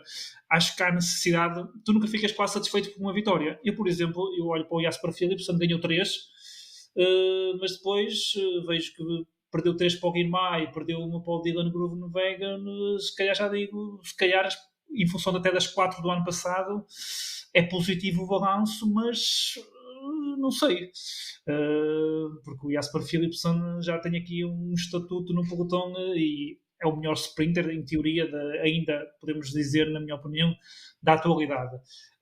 Mas eu acho que o que há é uma fome, e acho que no passado havia aquela questão de permitir-se algumas fugas e os homens da geral até... as equipas não queriam saber deste tipo de etapas. Se os sprinters quisessem vir perseguir, tudo bem, só que os blocos dos sprinters muitas vezes estavam desgastados porque estavam a ajudar os sprinters nas etapas de montanha. E o que nós vemos neste momento são etapas, a primeira hora das corridas, eu falei nisso já aqui na semana passada, a uma média altíssima. Eu não fui ver os números, mas tenho a certeza que todos os anos no Tour, nos últimos 3, 4 Tours, temos batido sempre os recordes. da primeira hora de corrida. E depois as fugas demoram a sair e depois é aquela questão, há sempre alguém que vai ter que ir para a fuga. Isso é E um dado. são muito controladas nas fugas, desde Só- logo, desde o Desde início. logo, e depois há estas grandes equipas que querem sempre colocar lá alguém na fuga para estar ali um bocadinho salvaguardados e fazer com que a equipa adversária venham a ser eles a perseguir. Sim, mas o problema dele foi exclusivamente, atenção, com as etapas que chegaram ao sprint, em que não houve fuga em muitas delas. Mas a minha questão depois também é, e pegando aí no ponto que estavas a falar, é depois há muitas equipas que já não trazem ninguém para geral, porque antes não é, as equipas tinham um homem para geral, tinham um homem para os sprints, agora temos equipas, a Sodal, por exemplo, a Sodal não trouxe um sprinter, a Sodal não trouxe um sprinter, E, veio até, toda para... e a própria Bora, a atual Red Bull, antigamente, Sim, mas depois vemos equipas totalmente focadas nas etapas do sprint, que obviamente, nomeadamente a Alpecin, a Intermarché, como é óbvio, eram equipas que não iam deixar chegar fugas porque queriam disputar os sprints. E quando tens muitas equipas a trazer muitos sprinters, é normal que isto podia acontecer. Eu não percebo os Paulo, caminhos. aliás, nós tivemos, Que me nós digam, que tivemos me digam que primeiras. não é preciso 10, ora, 3 e 3, 6, 7 etapas. 7 etapas para o sprint, não é? As 3 do Não, Vini, as o 3 do Groenewegen e Jasper, o Cavendish. Bruno Vegan. E a do Cavendish. Já me esqueci da do Cavendish. foram 8. Pronto, ok. Se calhar 8 é um exagero. Que me digam que vão tirar aqui 2 ou 3 etapas para o sprint e vão pôr, lá está, mais para punchers. Ok, se calhar também acho que vai melhorar o espetáculo Mas antes, e o eles antes interesse. também metiam para ganhar o Alaphilippe, não é? Muitas vezes metiam dessas formas. Exatamente, hoje mas sinceramente acho. Não, mas Paulo, Não deixa-me sei. dizer-te uma Acho que coisa, não valeu não esta. querendo interromper aqui, mas dizer que há uma questão que eu acho que é importante e pouca gente deu valor a isso, principalmente esse senhor que veio dizer esse tipo de palavras, que é o início de cada etapa, uma etapa que terminou o sprint, foi um verdadeiro espetáculo. As pessoas é que às vezes não ligam a televisão logo desde o quilómetro zero. Como nós fazemos, que somos maluquinhos por isto, não é? E o que é que acontece? Nós vimos fugas que se formavam aos 60, 70, 80 km e não foi por falta de tentativa. Houve ciclistas que tentavam 4, 5, 6 vezes, simplesmente não dava, porque as equipas controlavam de uma forma a que no passado não estávamos habituados. Não deixa de ser um espetáculo, depende da forma que nós virmos isto. Se quisermos ter uma fuga e o pelotão a perseguir durante 150 km, também não tem muita piada, que é para ver a diferença a descer, já sabemos que o pelotão normalmente apanha. Acho que a formação da fuga é das coisas, é das partes mais bonitas de uma etapa, ok? Para nós sabemos apreciar isto, acho que é uma das coisas que eu mais gosto de ver. E neste Tour, integrar uma fuga foi um bilhete muito caro, ok? Foi mesmo muito caro. E muitas vezes nós vimos ciclistas que tentavam 6, 7 vezes, nós dizíamos, epá, mas este gajo, afinal, teve sempre na fuga errada. E isso aconteceu muitas vezes. E alguns só tentavam uma vez, conseguiam sair e até lutavam pela etapa. Tanto nas etapas planas, como depois nas outras de média montanha e até de alta montanha. Por isso, não é por falta de espetáculo, ok? Se isto depois vai ao encontro dos interesses de todas as equipas ou só de algumas, isso é um tema diferente. Agora, o espetáculo também se faz no início da etapa e a formação da fuga foi brilhante neste Tour. Acho que foi fantástico. Eu não tenho nada a acrescentar, Nuno. Acho que podemos ir. Não vamos embora, que ainda temos aqui mais 2 temas para falar muito rapidamente, mas. Passando então aqui para os Jogos Olímpicos, que já temos esta semana a prova de contrarrelógio individual. Nuno, que prognóstico é que fazes aqui para estas primeiras medalhas do ciclismo nos Jogos Olímpicos Paris 2024? Bem, aqui no que toca ao pelotão masculino, acho que há aqui 3 grandes candidatos. Ganna, Joshua Tarling e Remco Evenepoel. Estou com algumas dúvidas aqui na questão do Remco, perceber em face a um Joshua Tarling e a um Filippo Ganna que estão mais focados aqui na questão do contrarrelógio, e o Ganna muito, tal como o Tarling, mas principalmente o Ganna na questão também da pista, perceber como é que poderá pesar. Mas eu acho que tanto um como o outro fizeram aqui uma preparação mais focada aqui nos Jogos Olímpicos, em dar aqui a medalha na estrada, no contrarrelógio de estrada. Portanto, eu acho que aqui para o contrarrelógio masculino há aqui 3 candidatos acima dos outros, ou seja, o Evenepoel, o Ganna e o Tarling. Eu até atribuo mais favoritismo ao Ganna e ao Tarling, muito honestamente. Mas depois há outros nomes que não podemos descartar, como o Bjerg, que não foi ao Tour, o próprio McNulty, que também é alguém que no contrarrelógio costuma andar muito bem, o próprio Magnus Sheffield, e talvez, quiçá, um Matias Skelmos, um Stefan Kung, mas lutarem por uma medalha ali, um bronze talvez, mas eu acho que há aqui 3 grandes candidatos, que é o Ghana, o Tardin e o Evenepoel, para os 3 primeiros lugares. É o meu prognóstico para a prova masculina. Relativamente à feminina, eu acho que vai ser uma luta entre a Erin Van Dijk e a Grace Brown pela vitória. Esta é a minha perspectiva.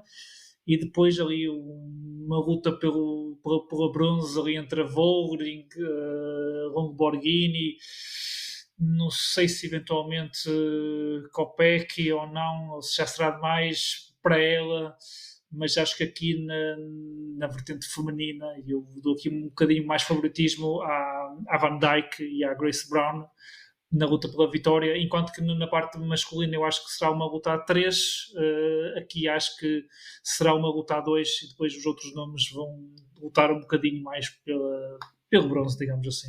E pronto, meus amigos, este podcast já vai longo, mas é sempre um gosto estar aqui a fazer isto com os meus amigos e saber que vocês, queridos ouvintes, estão desse lado. Muito obrigada por continuarem a ouvir-nos.